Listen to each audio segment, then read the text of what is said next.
These islanders will butcher and hang you out to dry on the beachfront like a scarecrow if you try to set foot on their island. But like we all know, humans will always be humans, stubborn and always looking for a little more danger and adventure, trying to prove a point or break records. Everybody that has ventured into this island has been killed or faced a life-threatening encounter that almost took their life. You might have heard of these people, but how much do you think you know about them? Watch this video to the end to discover the secrets and dangers of this nameless tribe.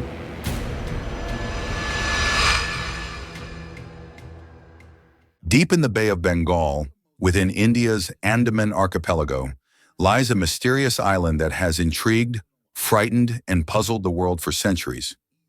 North Sentinel Island, the home of the isolated Sentinelese tribe, is one of the most forbidden places on Earth. This elusive tribe has resisted outside contact for thousands of years, making the island a rare time capsule of unbroken human history. Here we delve into the mystery, the legends, and the compelling story of North Sentinel Island and its people. The Sentinelese, believed to be direct descendants of the first humans who left Africa around 60,000 years ago, have managed to live on North Sentinel Island in near total isolation from the outside world. Their language, customs, and way of life remain unknown, with only brief glimpses offered to the outside world. Most anthropologists believe the Sentinelese have lived on this island for thousands of years, subsisting off the island's lush resources and remaining self-sufficient. In an age where satellite images can reveal even the most hidden spots on the planet, the Sentinelese remain almost untouched by the outside world. Their fierce isolationism has made the island a place of curiosity and caution. The Indian government has designated the island off-limits, strictly enforcing a 5-kilometer exclusion zone around its shores to protect the tribe from disease and to prevent further confrontations with outsiders. Over the past centuries, various attempts have been made to establish contact with the Sentinelese, with often tragic or futile results. One of the earliest recorded encounters occurred in 1880 when a British naval officer, Maurice Vidal Portman, forcibly brought several Sentinelese people to Port Blair, the capital of the Andaman Islands. The attempt was disastrous. The kidnapped adults quickly fell ill, likely due to exposure to diseases they had never encountered, and they tragically died soon after. Portman returned the remaining individuals to their island, having unintentionally shown the Sentinelese the dangers of contact. In 1974, a National Geographic team, escorted by police, attempted to approach the island to document the elusive tribe. Their effort was met with a barrage of arrows. One cameraman was injured by an arrow to the leg, and the crew hastily retreated. The footage they managed to capture showed a fleeting glimpse of the Sentinelese, dark figures standing on the shore, spears and bows in hand, resolute in their desire to defend their home. On August 2, 1981, the MV Primrose departed from Bangladesh, carrying rice and other cargo bound for Australia. Captain Larry Marlowe and his crew of about 30 men sailed into the Andaman Sea under calm skies, unaware that their course would take them perilously close to North Sentinel Island.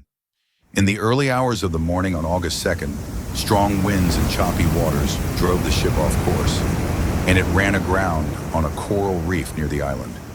Stranded less than a mile from the shore, the crew initially considered themselves lucky, believing that help would soon arrive. As the crew awaited rescue, they began noticing unusual movement on the shore. Dark figures emerged from the dense foliage, watching the ship with what seemed like intense curiosity. The crew assumed the Sentinelese were simple island dwellers, perhaps intrigued by the unexpected sight of the ship. However, the mood shifted when the crew spotted the glint of weapons, bows, arrows, and spears. The Sentinelese began gathering along the shore in greater numbers, gesturing aggressively and emitting loud cries. Alarmed but hopeful that the situation would not escalate, Captain Marlowe ordered the crew to maintain a watchful eye while they awaited assistance. By the second day, the Sentinelese made their intentions unmistakably clear. Canoes began appearing near the reef, with armed tribesmen paddling closer to the stranded ship. From their elevated vantage point, the crew could see Sentinelese brandishing weapons and shouting, their hostility very visible. A sense of dread spread among the sailors, who realized that their survival depended on repelling any potential attack until rescue arrived. The crew scavenged the ship for tools they could use as weapons, fashioning crude makeshift defenses from pipes, axes, and wooden planks. Food and water supplies were rationed as uncertainty loomed large over their precarious situation. On the third day, a violent storm swept through the area, temporarily halting Sentinelese advances. However, as the weather cleared, the tribesmen returned in larger numbers, emboldened and more organized. Using their canoes to approach the wreckage, they began hurling arrows and spears toward the ship. The crew's high position on the grounded vessel spared them from injury, but the relentless assault underscored the Sentinelese's determination to defend their territory. Captain Marlowe radioed for emergency assistance, pleading for a helicopter evacuation. His distress calls described the escalating danger. "We are under attack by bow and arrow people. Immediate help required." For nearly a week, the crew remained stranded, their nerves frayed by constant threats. At night, the darkness amplified their fears, as the Sentinelese could be heard shouting and drumming from the shoreline. By day, the men took turns standing guard, eyes trained on the movements of the tribesmen who patrolled the beach, watching for any sign of vulnerability. The isolation and looming danger created a tense psychological toll on the crew. Some sailors later recounted how they feared the Sentinelese would find a way to climb aboard the ship under cover of darkness, and others spoke of sleepless nights haunted by the sound of war cries.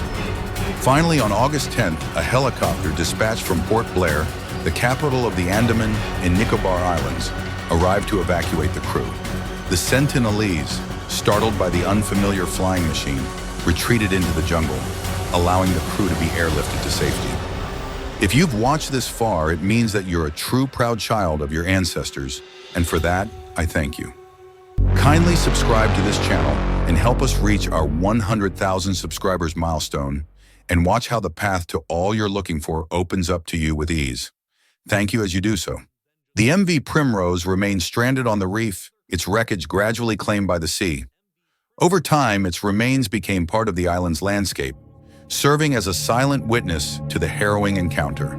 The story of the MV Primrose stands as a chilling testament to the unyielding isolation of the Sentinelese. For the crew, the incident was a brush with an alien world where modern rules and expectations held no sway. It highlighted the challenges of respecting indigenous sovereignty while navigating the unpredictable nature of human contact in remote corners of the globe.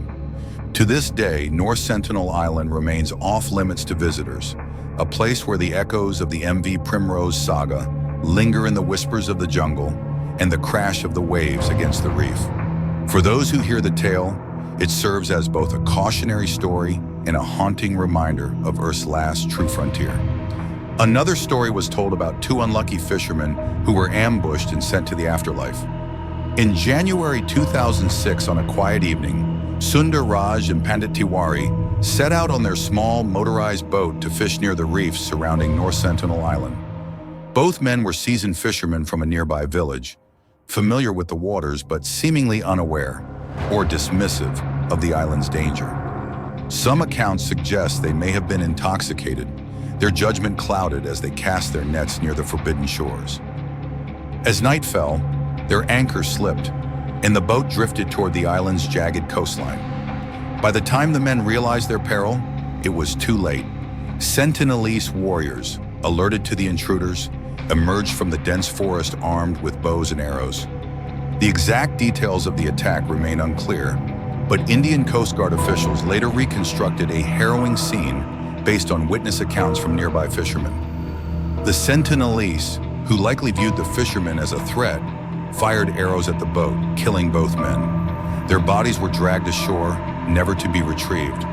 When the fishermen failed to return, local villagers raised the alarm. A search and rescue operation was launched, but the effort was fraught with challenges. Helicopters and boats were dispatched to the area, yet any attempt to approach the island was met with hostility. Sentinelese archers aimed their weapons at the helicopters, forcing them to maintain a distance. Through binoculars, rescuers spotted the fishermen's bodies on the beach, partially buried in the sand.